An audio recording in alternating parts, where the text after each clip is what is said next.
Hey everyone and welcome to my channel. I'm Toyosi. In today's video, we're going to be looking at a critical aspect for anyone looking to start a business, or if you already started a business, how do you grow that business?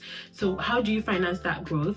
Majorly, there are two paths that you will come across, which is debt financing or equity financing. And you need to understand the differences between both. The advantages and disadvantages of each of them will help you understand which is actually right for your business. First, what is debt financing? Debt financing is just you borrowing money from a lender, and you often require collateral or you have to pay an interest, but the lender does not get ownership in your business. It's similar to taking a loan to buy a car. You have to pay back the principal and also interest, but that does not mean the lender owns your car. So there are different forms of debt financing, and one of the most common ones is a term loan. Term loans are usually provided by banks and other financial institutions, and you often require collateral and you also have to pay back interests. Next, we have lines of credit. Lines of credit are actually revolving debts that gives businesses flexible access to funds. So unlike a term loan where the bank gives you a lump sum upfront, revolving debt or line of credit actually just lets businesses use what they need and when they need it. So for example, you have a line of credit of maybe $100,000 and you spend only $20,000 out of the $100,000. You only pay interest on the $20,000 that you spend, and when you do refund the money spent, your line of credit is back to its maximum of $100,000. Another form of debt financing is issuance of bonds, where investors loan money to your company and you in turn have to pay periodic interest, which is usually called a coupon. Unlike term loans that are issued by banks and other financial institutions, the company actually has to be the one to issue bonds itself. If you'd like to understand how bonds work, please check out my videos on bonds. Now let's look at the pros or advantages of debt financing. The first is that you do not have to share ownership or control of your business with the lenders. You retain ownership and control of your business. Another advantage is the fact that interest payments are actually tax deductible. So when you pay interest on loans, it could actually reduce the tax rates that your company will pay at the end of the period. Once debt is repaid, you typically have no further obligation with the lender and your relationship with them would come to an end. Another advantage is the fact that debt financing can sometimes be less costly than equity financing. However, there are also disadvantages or cons to consider when it comes to debt financing.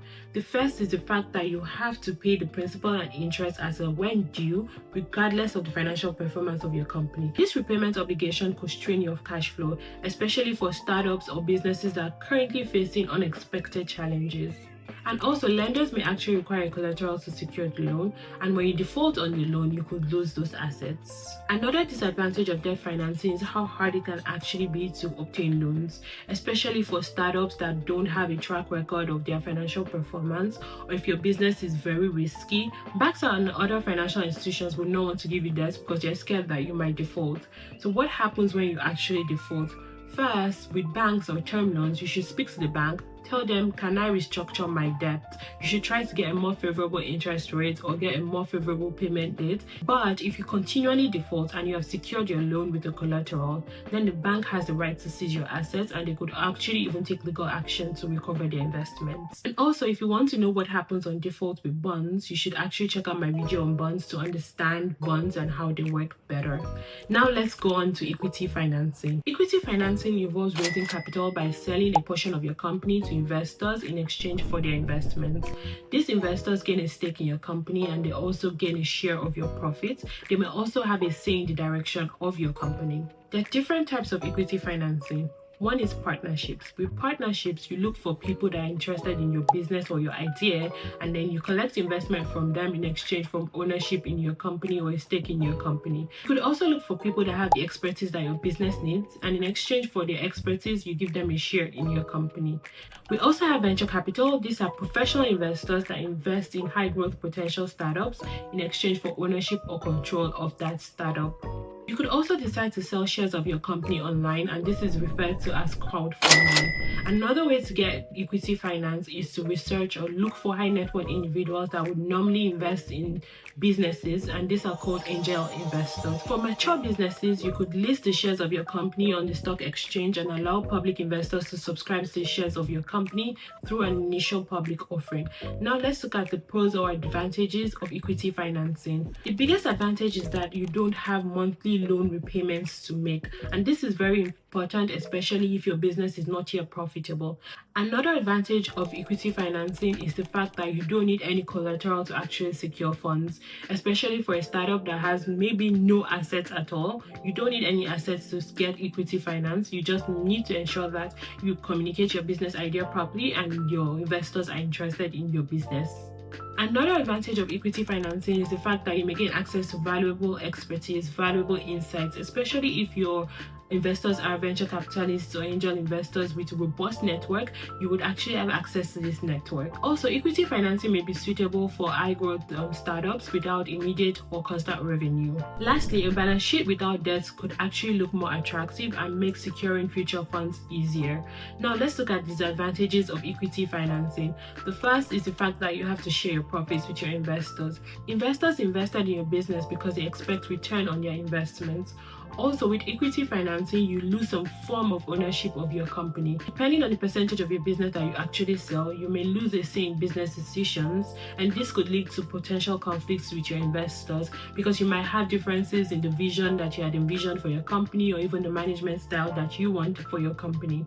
Also, equity financing can actually be time consuming because you have to build decks, you have to pitch your company, you have to build relationships with people that are actually interested in your company. So it could be tedious and time consuming. Equity sold is essentially lost forever. Even though in the future you could decide to buy back your shares, but you have to find investors that are willing to sell to you at the terms and conditions that you want. Now that we understand differences and the unique advantages and disadvantages of both equity and debt financing, you might be wondering which one should I use for my business or which is the most preferred option. Well, there's no one-size-fits-all answer, and you need to understand your business. If you're a startup, for example, where you have no revenue or maybe no constant revenue, getting a loan or debt financing where you have to pay interest payments or principal at a certain date could actually strain your cash flow. But if you're a profitable business that's already mature and you can pay interest payments without straining your cash flow, then you might decide to get some form of debt financing. You need to find the optimal mix that gives you the lowest cost of capital possible and just understand your company's long-term objectives and goals. If you're fine with giving up ownership of your company, you know that this will not disturb the vision or goal of your business, then why not? You can get more equity financing than debt. But if you know that your company is profitable, you can pay interest payments or loan payments comfortably, then why give up profits in your business? I would say finding the sweet spot between both equity financing and debt financing is what is actually done in practice. Most businesses use this, so you could also consider doing this, and your cost of capital is one benchmark that you use to ensure that you are using the right mix between equity and debt financing. So thank you so much for watching the video today. If you found it useful, give it a thumbs up and don't forget to follow at Toyosi's Finance Nuggets. Goodbye and see you in the next video.